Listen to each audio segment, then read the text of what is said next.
Talk to me with Adedoja Allen. Time check. It's 30 minutes past 8 p.m. today, the 24th of June, 2021. Good evening and welcome to another edition of Talk to Me with myself, Adedoja Allen. I am the MD CEO of City 1051 FM. First of all, you can stream us live by visiting our website at www.city1051fm.com or join the conversation on MixLR at City CITY1051 FM just to listen live and on the go. You can also go to any Google Play Store or iOS store and search for City 1051 FM to download the City FM app and listen on the go. Yes, we have an app. Yeah. You can watch us live on Instagram at City1051 and on my personal handle at Doja Allen. We're also live streaming on YouTube. So go on YouTube at City1051 to join the conversation live on YouTube. All right, so let's get on to the show. You know, as always on this show, we delve into and discuss marriage and its complexities. As we all know, marriage comes with a lot of burdens, a lot of headaches, a lot of challenges, a lot of this and that. Okay, yes, so we've had several discussions that borders on building and sustaining healthy marriages. We've talked about topics ranging from communication in marriage is very essential, very important to have a strong communication background or base in your marriage. We've talked about 5 love languages. Know what your love language is as a married couple. We've talked about infidelity, cheating. We've talked about infertility. But we took it from the angle of the female infertility. We had one guest, I think, yes, who came and spoke to us about our experience. We've talked about intimacy. We're able to differentiate that intimacy does not necessarily mean sex. Sex is not intimacy. Then we talked about sex, abuse, different forms of abuse or ranges of abuse. Finance, just to name a few. It's always a very interesting episode every Thursday. There's always something very fresh, something very new for you, my listener. The objective of the show is to share in your experience in your marriage and, of course, learn 1 or 2 things from the counsel that we give that will help you build a godly marriage, one that will be enjoyable to both of you.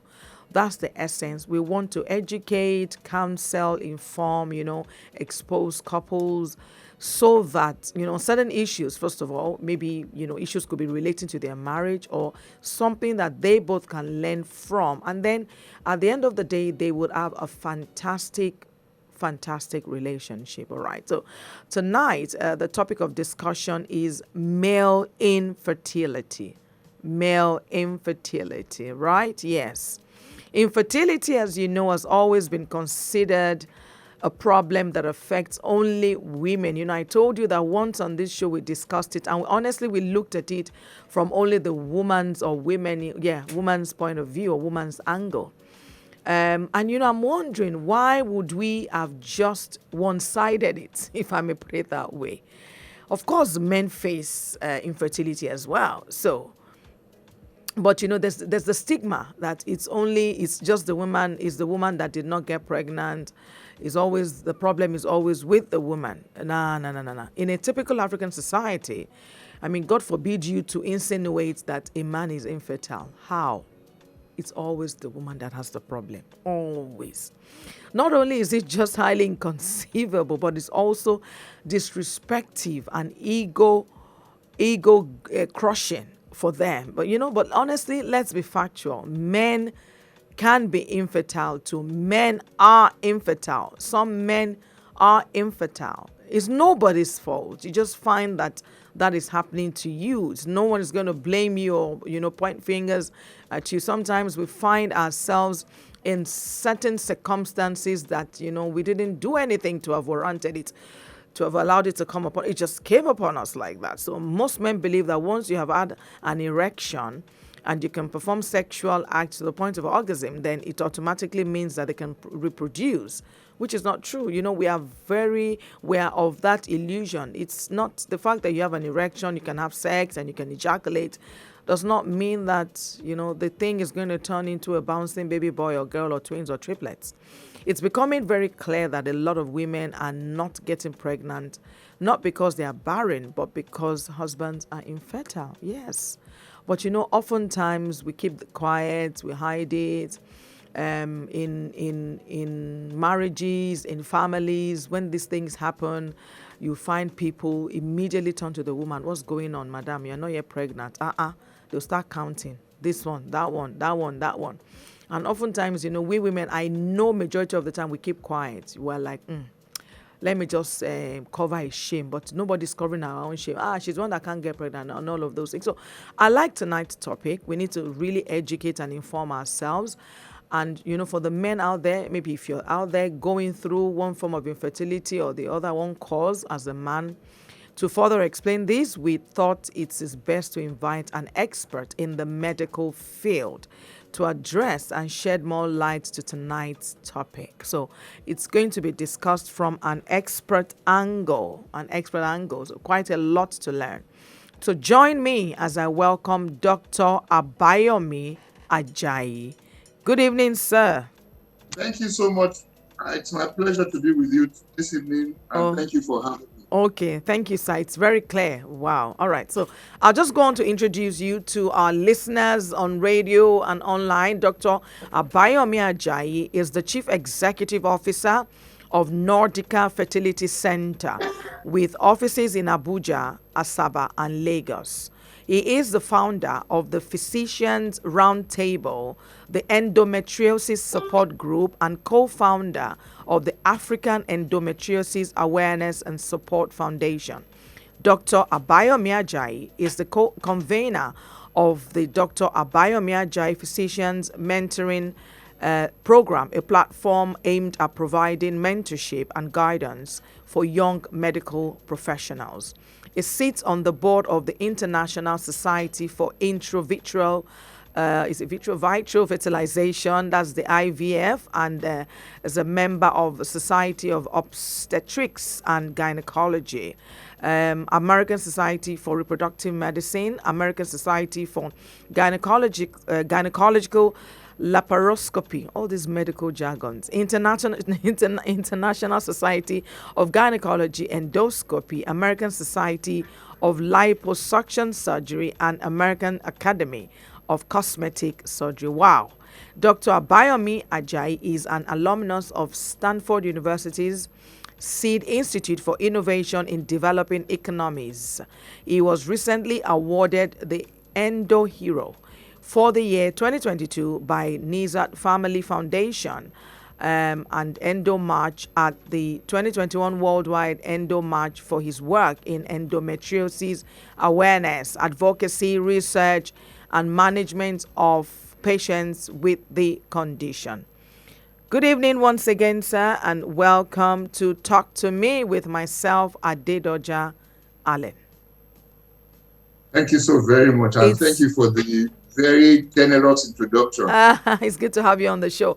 I'm sorry, but Thanks. all the medical jargons, laparoscopy, gynecology, obstetrics, liposuction. Wow, well done, sir. You're quite well vested in this. So I'm happy to have someone like you on the show to digest or dissect rather this topic for us. So let's start with you telling us what male infertility actually is. Thank you so much. Male infertility is the inability of the man to get his partner pregnant, simply put. So, now, there are different reasons why this might be so, but let's just put it and say that they've tried for 1 year and there's no pregnancy, and the man is either solely or partly responsible for this condition where they've not been able to achieve a pregnancy. All right. Okay. So, well, yeah, I did mention it at the introduction or intro of this show, where I said that oftentimes when there's an infertility issue in a marriage, is oftentimes pointed, or fingers are oftentimes pointed to the woman. without the man, being looked into. Do you think that male infertility? How common is it? I mean, Oh, from your years of experience, do you find it responsible, mainly responsible for infertility in marriage? Do you think that it oftentimes comes from the man?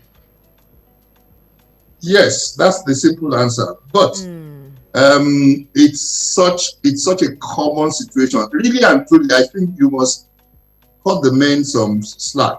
They're coming to realize the fact contribute to infertility now. I mean, quite different from what it was 20, 30 years ago. It's different now.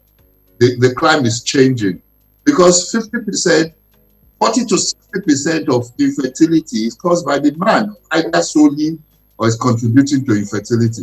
So it's as common in men as in women. So yeah, so So it's one not, on it's no one, more like longer, it, yeah, it's one on one. 1 to 1, Seriously, because you yeah, said 40 to 50%. yeah. Okay. So the men as responsible for infertility as the women.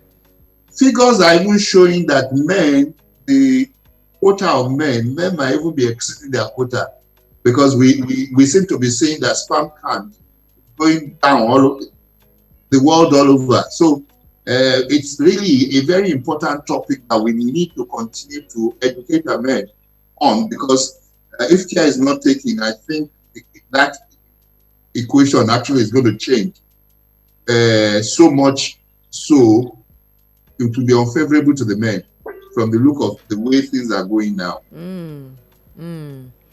So, Dr. Ajayi, tell us, is there any particular cause? Is there something that men are doing that would sort of make them infertile? Yes, there's some things that they're doing, but let's look at it from this point and say, how does a man impregnate a woman? Okay, the process involved, so we can see what can go wrong, and then we can see the one that maybe we can prevent. Because if we say somebody is doing something, if he stops doing it, maybe we can reverse the tide.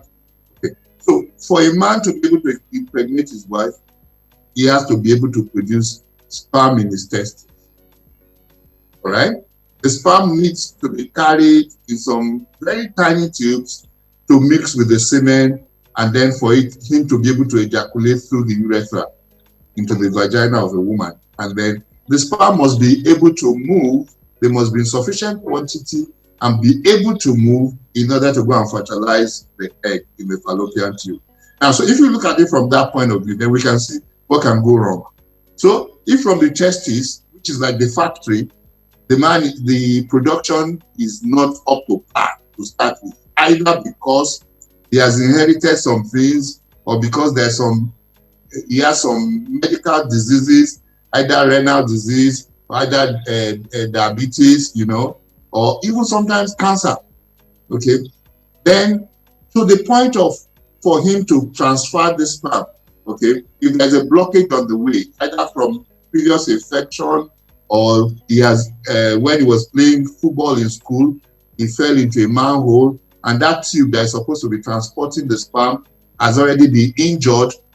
So that also will not, there will be the conveyor belt will not work to deliver the sperm to the semen. And then, Wow. now, what about if the sperm that is actually producing, they are not of good quality?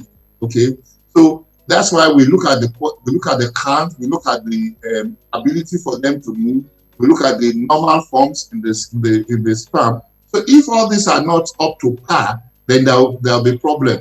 But the part which you are talking about, which is what are men doing, which is lifestyle, and that is the only one part that we're in control of, which we can reverse. For example, we know that weight is bad for sperm count. So the more obese the man, the more likely the fact that the sperm will be deranged. We know that sperm decreases with age. So if this thing about you can wait until any time before you start having children might not be totally true. We know that it's easier for a man when he's younger to be able to impregnate his wife. It's not that he can never when he's older, but it's easier for him. And then the product that they have also is likely to be healthier. Now, the other things will be when we look at things like smoking, alcohol, when we look at use of drugs, okay, I'm talking about marijuana, cocaine, all these things affect sperm count. And then when we talk about even some medication, some prescribed medication, some antibiotics might affect sperm count, So these are some of the things that we can probably, the kind of work you do. For example, we know that there's environmental contamination, like people who work in fuel stations, people who work in the paint industry, they could have some problems with their sperm. And then there's one thing now that everybody is really talking about. Okay, which are the phthalates, which are the things that they are like the things that we find in plastics. Okay, what is used to make plastics stronger. Some people call it plasticizers. They are also known to be affecting sperm count. And this is present in almost everything that we use. So, and that's why people are beginning to see that sperm count all over the world. Actually, study was done in Europe and America that showed in the last 40 years, sperm count has decreased by about 50%. So it's a great thing. And so it's something that we all need to be talking about so that men can, if you can, because of the ones that we can control, like your lifestyle, I think it's problem. Some people even talk about underwears, use of cell phones, So studies have been done that shows that the longer you are exposed to the radiation from the cell phone, the more your sperm count might be affected. So these are some of the things that we really need to be considering especially when we're sitting on the fence. When your sperm count is sitting on the fence, then these are things that we need to be careful about. Use of sauna, things that heat up the testes.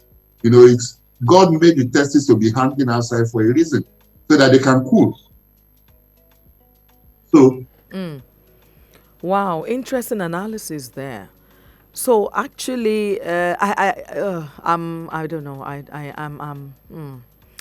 Quite a lot of men need to know that this thing is lifestyle related.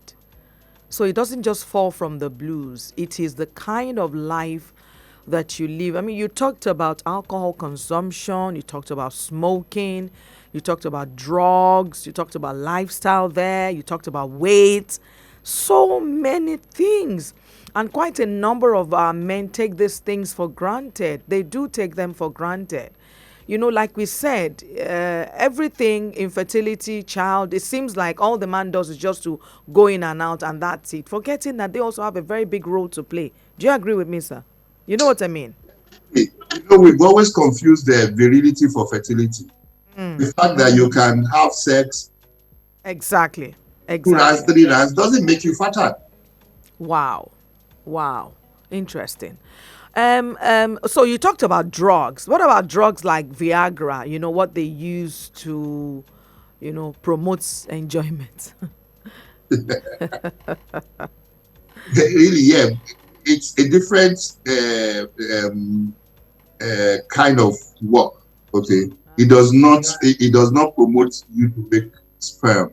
It just promotes you to have erection. So it's not, and that also comes to this idea when people talk about sperm boosters in our environment, which in 2020 is still hogwash. There is no known sperm booster. I see a lot of adverts on boosting your sperm. No, it's not scientific. But the Viagra specifically doesn't affect the sperm production. No. Okay. It's for you to have an erection. Okay. We've been saying that erection is different from fertility. Fertility, yes. Okay, at least now they can hear that. Okay, the Viagra doesn't disturb. But be careful with Viagra, especially because it's the older people who use it. If you have a heart condition without you consulting, without you knowing, and you continue to indulge. One day there will be plenty rounds of sex, but the the person who had the sex might not be around. God forbid. Okay, so are there any symptoms? Are there any symptoms that maybe something little that once you notice it, then it just gives you like a red flag? That's for the men in terms of Yeah. infertility. Yes, with the women, you would always have signs. You probably are not ovulating, and a couple of other things. But with the men, how are they going to see or notice any sign of infertility? Well, unfortunately, with the men, most of the time is that there are no symptoms. Most of the time, it only comes from when you have been trying to No make your wife to symptoms. get pregnant, Wow. and then it's not happening. But there's sometimes some people have some symptoms. For example, people who their desire is very low. Some have problems with erection. There are things that might be pointers to this. So yeah, first you see some men they've developed breast. That's not so those are some of the things that you might need to look. And for some people is that they have swelling in their scrotum. Those are things that might point that there might be a problem. And sometimes some men, what might just be the pointer is that they cannot even smell.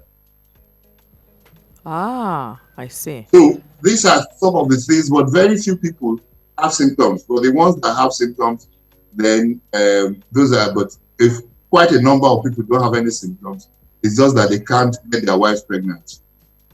I see. Wow, interesting. Oh, this is actually quite sad. So do you think that infertility is permanent in men? Is it something that is permanent? Or because at the beginning when you were doing the analysis, you talked about maybe while the person was growing up playing football or something, it's had a damage to that one part of his private part or the sexual organ. Is it repairable, or does it make it permanent? Yeah, I think that answers it. Actually, that depends on the cause of the infertility. Especially the lifestyle things might be reversible. Right. But the one thing we need to say again is that it's not everybody who has infertility that is lifestyle related. Some people are born like that. Yeah, exactly. So it's not whether they are fat, they are slim, they were born that way, So for those that the lifestyle factors, these are reversible things. Okay. But the other causes are really, they are not reversible. And one of the things that you get in some of those things that actually the sperm count starts getting worse as the man grows older. Yeah, I think that's quite scary though. The moment you mentioned it, I noted it here that the sperm decreases with age. But that's not the normal notion. They think that, even if you're 70, you're 80 years, you can still father a child. That sort of, they say it's. But you now saying that it decreases with age. Oh, yes, it does. You see, the thing is that we have even seen some other changes that happen with age, which probably we'll talk about in this program. Now, what we don't know, what we don't take note of most of the time is that, when you are 70, if you're going to have a baby, probably you are married to a 30-year-old or something like that. That's when you have a baby. But how long, when you started to when she achieved pregnancy, okay, we don't note that. Because for the same man, it gets more difficult. No matter the age of your wife. Yeah, because there's some changes that happen when you are 40, 45. And we're beginning to understand some of them. The quality of the sperm starts declining. And that's why some time ago, a terminologist kept in andropause. That not only do women have menopause, that men also have andropause. But it's not as abrupt as andropause suggests, but there is a decline of sperm quality. What is andropause, sir? Like menopause, that a woman has reached menopause, she can't have children. So we say andropause too. But that's what I'm saying, that the decline is not as in women when you can't have children. Right. It just means it's more difficult for you to have children. Okay, I see what you mean. Yeah, so they're similar. Okay. All right. Yeah, go on, sir. Yes. And then one thing that we've seen with age is something we now call DNA fragmentation. Now, forget the big English. It's just that, all of us were made of DNA, isn't it? And we get this DNA from our parents. Now, we also started from cells. The sperm and the egg came together and they exchanged DNA, the genetic material. Now, if the DNA in the sperm is already damaged, the chances that you have a good embryo is less. Okay, the chances that you have a pregnancy is less. And that happens with increasing age. The DNA fragmentation becomes more with age. And we did a study even here in Lagos, where we saw that when we looked at the people that we tested, 8% of them had more than the non-allowable DNA damage. Okay, this is recorded in percentage. So if you say 25% DNA fragmentation index, it means 25% of the sperm have damaged DNA. Yeah. Okay. What is allowed is between 25 to 30. Anything above that, some people will say 25, some people will say 30. Anything above that is not normal. And when we looked at the people who had abnormal DNA fragmentation, we saw that people above 40, 66% of the people who had abnormal values of this DNA damage were above 40. So age definitely is a big pointer to this damage in the DNA. And that's why sometimes you see also age of the man is linked to having abnormal babies. For example, like Mongolism and so on. We're really getting educated. So it's not only the women that should worry about getting old when they're trying to have children. Men also need to worry. All right. Sure, they do. Yeah. City 1051 FM, your number one lifestyle station. You're tuning in to talk to me with myself, Adedoja Allen. I'm just amazed at tonight's topic. The topic we're discussing tonight is male infertility. There's so much to learn. There's so much to grasp from this topic. Number to call if you want to join the conversation is 0700 1051 1051. WhatsApp. And another number, second number, 0909 916 4403. And on the show tonight, I have an expert in the topic, Dr. Abayomi Ajayi. He's educating us on this, and he has said thus far that major causes of this male infertility is lifestyle. When a man is obese, the sperm decreases with age. What else? Alcohol, when you drink, when you smoke, all these things are the causes of infertility that men oftentimes will not pay attention to. And it's just recently concluded, said that as women have menopause, men also have andropause. I've never heard that. I like that. So it's educated. So as women are getting older and it becomes more difficult, the chances are getting slimmer and slimmer with age. So also is for the man. So we need to know this and get ourselves prepared, not to wait any longer, but man and woman in terms of having children. Thank you, Dr. Abayomi. So can you just talk about treatments so that at least someone out there can be encouraged? What sort of treatments can be gotten for male infertility, like the normal, regular, or general, treatments? Okay. Yeah, just before I slip in on treatment, let me because I like figures. They paint the picture more than words. Please go ahead, sir. Yeah. Yes, we did a study of over 900 men, okay, here in Lagos. And what we saw that 12% had no sperm at all. No, not low. No. No. How? No sperm. 12%. 12% no sperm.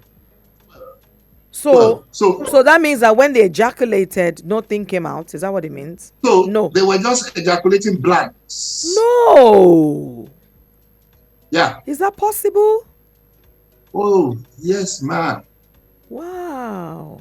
So, and then we also looked at, okay, they say that sperm count is reducing all over the world. What about in Nigeria? We looked at the figures in Nigeria and we did some studies, We compared the sperm count of the people we saw in 2003 to the people we saw in 2013, okay? And that there was a decline of about 37%. Wow. So we roughly said sperm count was decreasing about 3% every year. Okay. But we need to be careful. This is not a general population study. This is a clinic-based study. And we know that the people that we are seeing have infertility. But that gives you a snapshot of what is happening in the community. We now extended it to this year. From 2003, we extended it to this year. What we saw was that the sperm count actually declined to about 40.7% over 18 years. Wow, interesting. So, looking at just like what they said in America and Europe also, that over 40 years, sperm count half. But we have seen that in 18 years is over 40% decline here in Nigeria.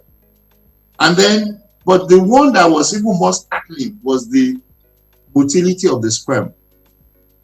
Okay, in 2013, the decline in motility of the sperm was 5.4%. But in 2021, it was 20% decline. So we can see that the rate, the motility of the sperm is, and the most important characteristic of sperm is motility, is the ability to move. Okay, how effective? Okay, how strong? Yeah. Okay. Yeah, so it's not even the count. It's the ability to move that is the most important characteristic. Ability to swim. Exactly. What we know is yeah. So that shows us what is happening to us in Nigeria, that we are not really immune from what they're talking about in the world. Now to your question on treatment. Now, we thank God for technology. What we the things we used to say were sterility, sterile. People we used to say were sterile before. We now know that they're no longer sterile because they can have children. So now we can, before, when the sperm count is below 20 million, many years ago, people used to shout. Now, from 2010, it became 15 million per mil. Okay. And now, the most effective treatment for low sperm count, severe low sperm count, is something we call ICSI. Now, I will explain it in a way, because I don't know, people tend to just, once you mention a medical term, they get put off. And that is the undoing. That is our undoing. We don't need to be interested in these things, because if you're interested in what your carburetor is, then you must be interested in what your body is saying. And that's so that nobody takes you for a ride with your body, because the most valuable thing you have in this world is your body. Yeah. So we all need to understand the basic understanding. Right. Now, when the sperm count is very low, the only effective treatment, when it's below 5 million, the only effective treatment is what we call ICSI. ICSI means taking one sperm and injecting it to one egg. So this is, the sperm can never be seen with the naked eye. The egg cannot be seen with the naked eye. So this is done in the laboratory. It's like operating on the egg. So under high magnification, we inject the sperm into the egg, and then there's fertilization. Because all the sperm does, really and truly, is to fertilize the egg. And what fertilization means is to exchange genetic materials with the egg.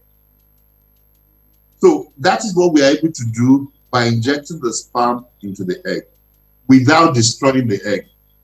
So this is usually done at about times 400 magnification in the laboratory. So, but later on, some spin-offs have already also come out from this ICSI. And now we have some things we call IMSI, we call Pixie, but I'm not going to bore you with all those because I see you're already yawning. If you are yawning, I don't know what's going to happen to our audience. Your name. I like that. You just picked on me there. No, I wanted you to. Yeah, I think it was getting too serious, and No, I no, no, don't no, like no. when things. No, no, no, no, no. Honestly, sir, carry on because the education here is that it is treatable.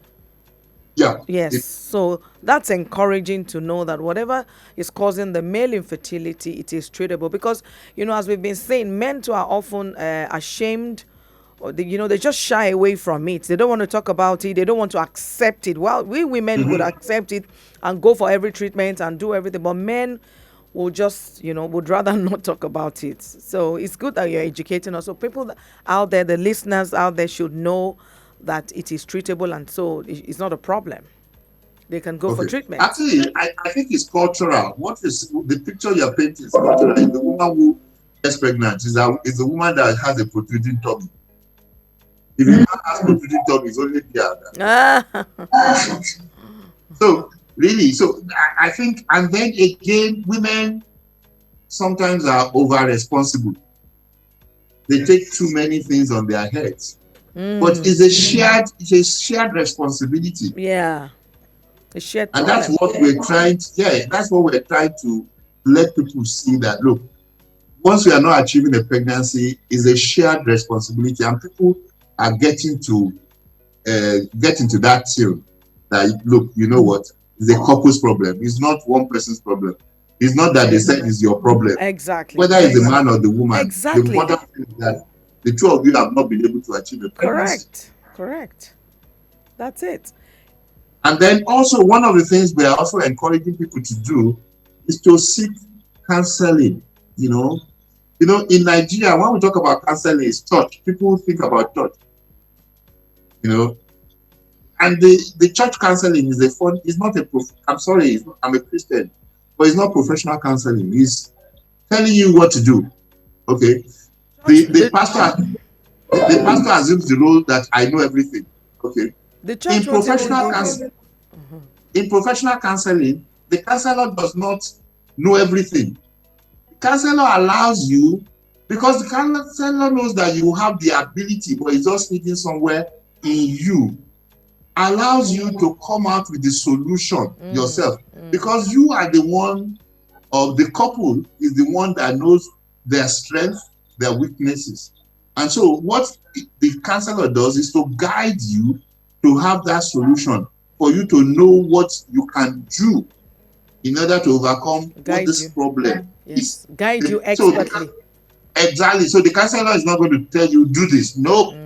And so we see Nigerians sometimes, they come and meet me and say, I don't want to see your counselor again. I say, oh, why? She didn't tell me anything to do. I said, no, it's not our work. It's not our work to tell you what to do. It's our work to listen to you. It's our work to make you see what you have in you that will help you to solve the problem that you're encountering. And what you have is different from what Mrs. B has. So the solution has to be tailor-made for you.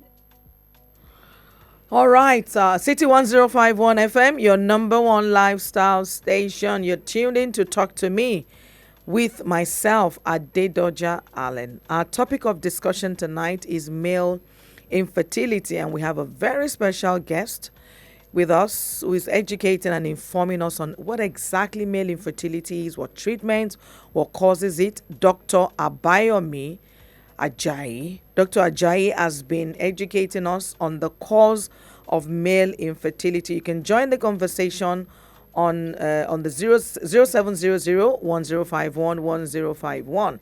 But just a recap of what Dr. Ajayi talked about to all the male listeners. Okay, we have a caller. Okay, we lost that call there. Please call us back, 0700-1051-1051. Share your experience with us. Have you been in this situation? Do you know someone has been in this situation? What did they do? What was the experience? Just talk to us. Talk to us on that. So Dr. Ajayi highlighted causes for the men out there. So whether you have it or you don't, at least to protect your sperm and your fertility rate, you need to watch your lifestyle. He said that with age, the sperm count decreases with age. Then you begin to have low sperm count. It talked about the fact that when a woman is getting older, she reaches menopause. You also, the man, will reach andropause. So it's what happens to the woman happens to the man as you're getting older as well. It talked about alcohol consumption, how it reduces the rate of your sperm, smoking.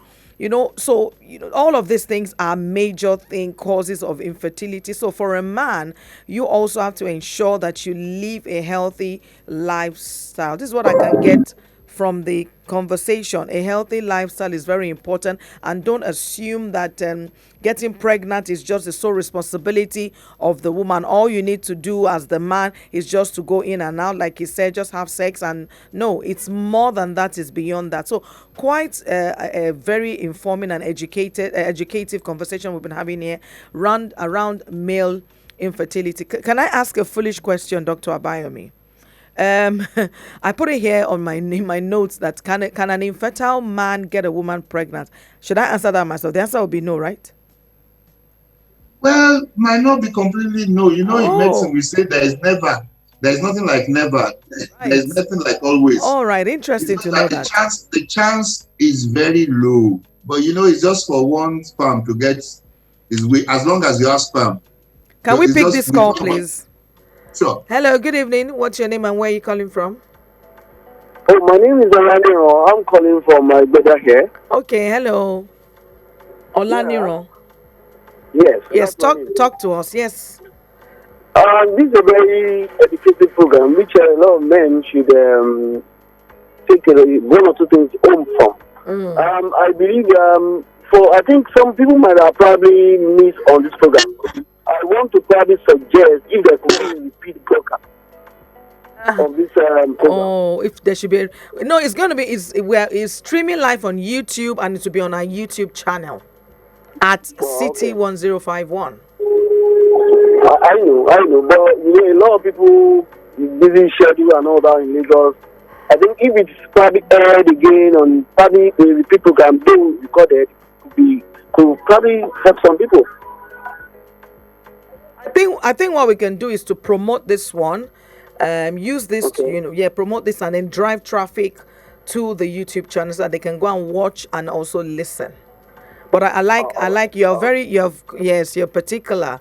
You want people to tune in and be a lot more educated. Yeah, exactly. Yes, exactly. I agree with you. You're correct. All right. Thank you so much. Thank you. Olaniran, thank you very much, Dr. Ajayi. That was Olaniran there. Thank you, Olaniran. Yes, he wants a lot of people out there to get. Yes, exactly. So you were telling me how an infertile man can get a woman pregnant. Yeah, it's just that the chances are reduced. Sometimes it's once you still have sperm, but sometimes you might get to the point of while you're waiting, so that your wife does not hit menopause. I'm going to pick this call again. Hello, good evening. What's your name and where are you calling from?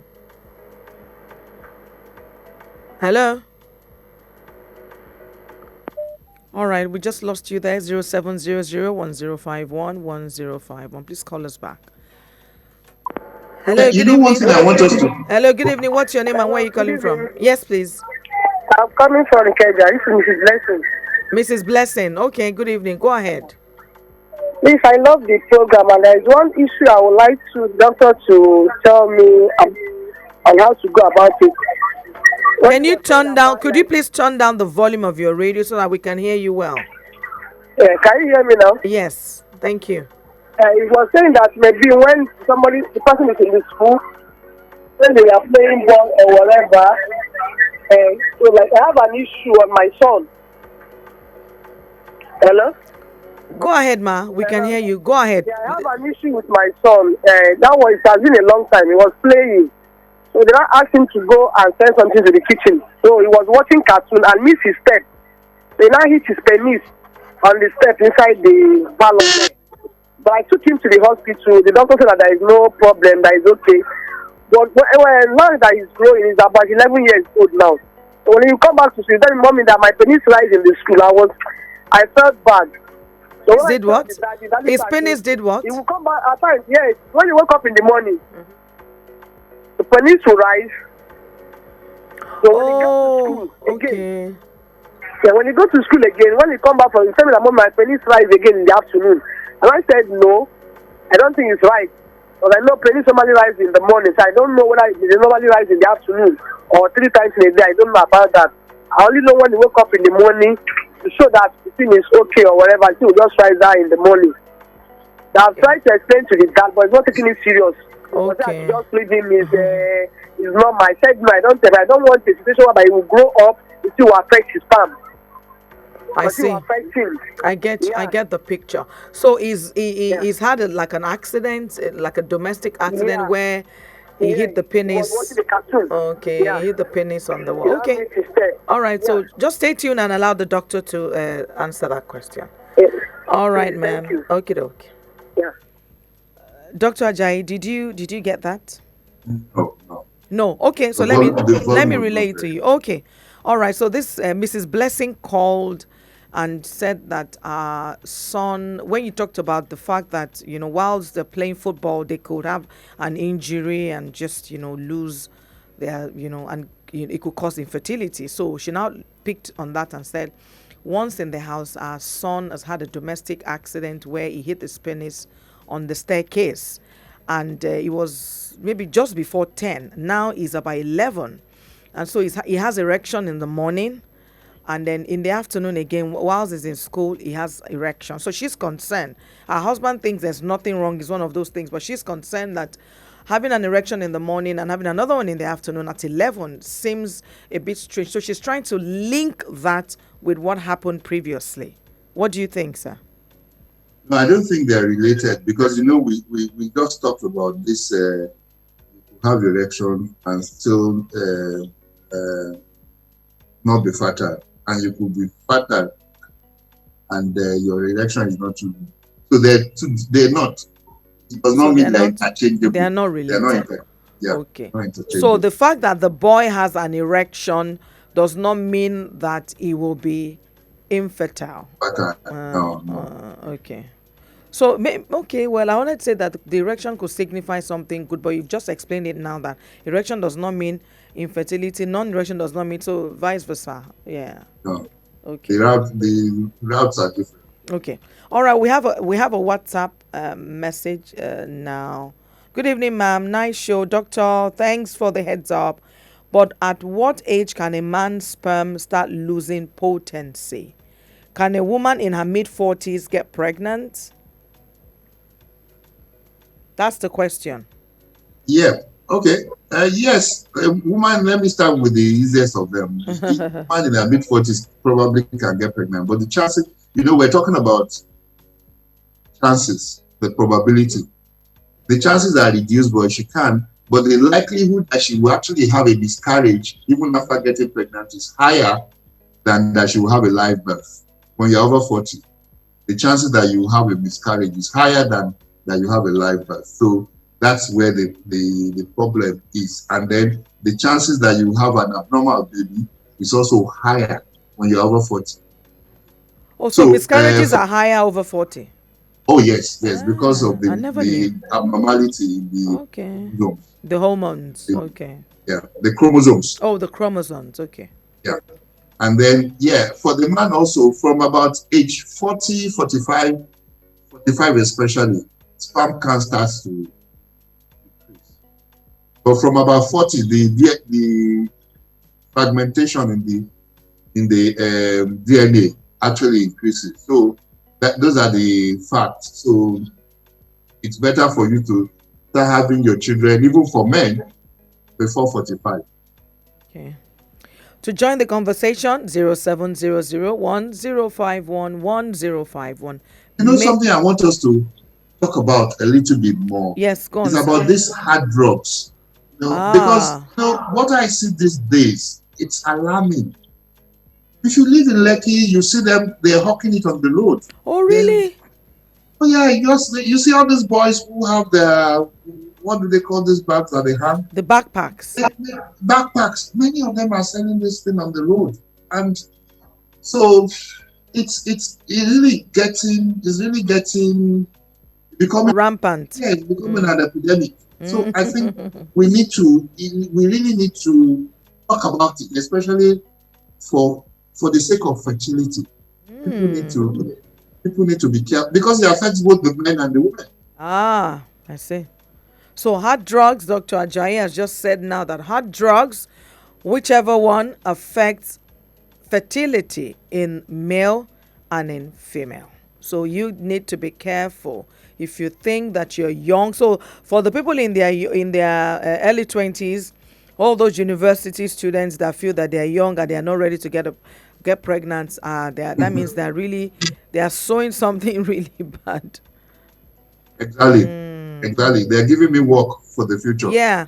Hello, good evening. What's your name and where are you calling from? Please, could you turn down the volume of your radio? Please just turn it down a little bit. Yes, I think it's gone down now. Yes. What's your name and where are you calling from? My name is Tobiloba. I'm calling from Ikesa. Okay, hi Tobiloba. Yeah, please, I remember this topic. I've been waiting since I got the announcement on, I think, on Monday. Please, I want to ask this question. Masturbation, how does it affect the sperm potency, and how does it reduce the sperm, the quality of the sperm, or how does it affect the sperm, and also how does it affect erection? How does what affect the sperm? Masturbation. Oh, masturbation. Okay. Does it affect the sperm, or to what extent does it affect the potency of the sperm or the quality of the sperm? I get it. Okay. All right. Thank you, Tobiloba. Thank you. Dr. Ajayi will answer your question now. Dr. Ajayi, did you get the question? Yes, I did. I got masturbation. That. Yes. Yeah, I got that. That's in relation to what we're talking about. Yeah, that's a question I get all the time. Oh. And masturbation has no effect on your fertility. Oh, okay. So, simple. Okay. All right. So masturbation doesn't have any effect, but is it good? Is it okay to masturbate though as a man? Well, depends on how you look at it. Well, maybe the age of the person that is talking, I don't know. If you look at it from the religious point of view, it's bad to masturbate. Right. But physiologically, it does happen. People have wet dreams, don't they? Hey, but that's wet dreams. I'm just wondering. Yeah. I'm not for it. I'm not against it. Yeah. I'm just also wondering that. I'm not in the mind of the man, so I just wonder. It's very easy for us to say, but there are women you can have a wife or whatever, and just anyway. Let me not go. Well, it might be a 15-year-old boy that we're talking about here. It doesn't make it right either, though. So. No, it does not. Yeah. Anyways. Yes. No, I keep that. Exactly. Okay, so Dr. Ajayi, can we talk about there's another caller. Let me just take this. Hello, good evening. What's your name and where are you calling from? Hello, good evening. Oh, yeah. We need to round up the show in 5 minutes. You have just 30 seconds to speak. Yeah, what's your name? Where are you calling from? My name is Adura from Ogun State. Okay, hi, Adura. Yeah. Okay. Doctor talks about someone can ejaculate and not have sperm at all. Yes, I want to ask, how will someone know?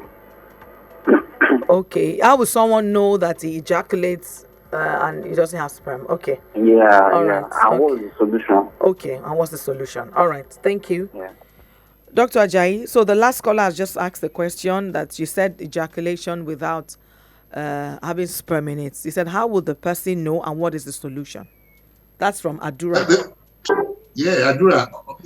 The person cannot know because you can't see sperm with your naked eye. So you have to go to the laboratory. Okay. So we do a sperm analysis to be able to tell you what the parameters that we mentioned earlier on, whether you have any sperm present. So the lab test that can do that for us. Okay, let's take another call, sir. Hello, good evening. Okay. What's your name and where are you calling from? You have a lot of calls, sir, tonight. Yeah, good evening. This is Emmanuel from Isako. Okay, hello. You have just 30 seconds to speak. Yeah, my question is like it concerns being a virgin or not. I want to ask because a friend of mine told me his girlfriend got pregnant while she was still a virgin. So I want to know how possible is that? Because when I asked him, he told me he thought he penetrated, but he didn't. That he later realized he didn't penetrated, but our sperm got leaked into the lady's vagina, and at the end of the day, I heard he said my girlfriend got pregnant, and so ever since, and it's been like 3 years now. So I've been thinking how possible that could be. Yes. Thank you, Emmanuel. Yeah. And again, please, I want to ask one last question. If it is possible for a virgin to come, why still a virgin?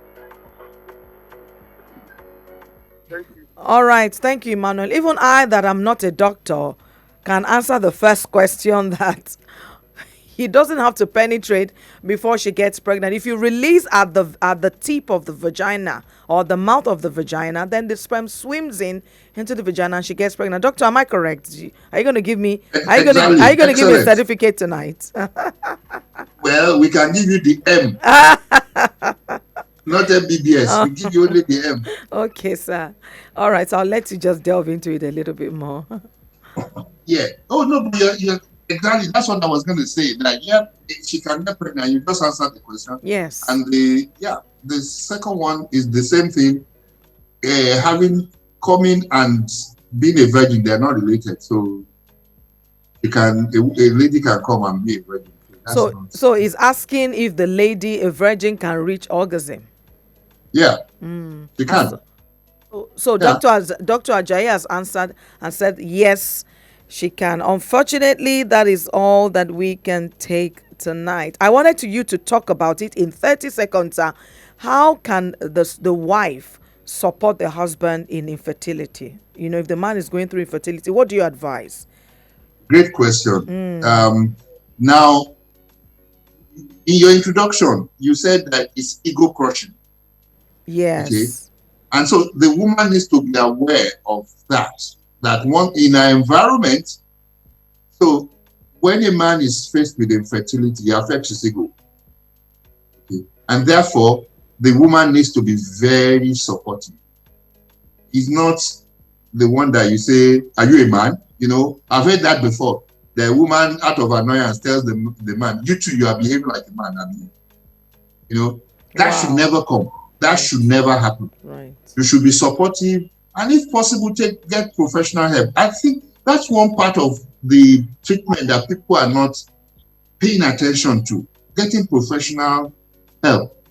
Counseling is a very important part of infertility. Whilst the IVF is the hard disk, the software, the counseling, acupuncture, those things that relax you, they are very, very important. Those things that help with your sanity, because there is no point in you go through infertility and then you have lost your sanity even when you have a baby.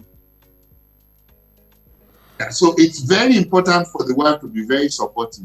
Actually, it's the two of them, no matter who is the person who has the fault, they should be supportive of each other until they reach their goal, because it's like you set a goal and then you get to it.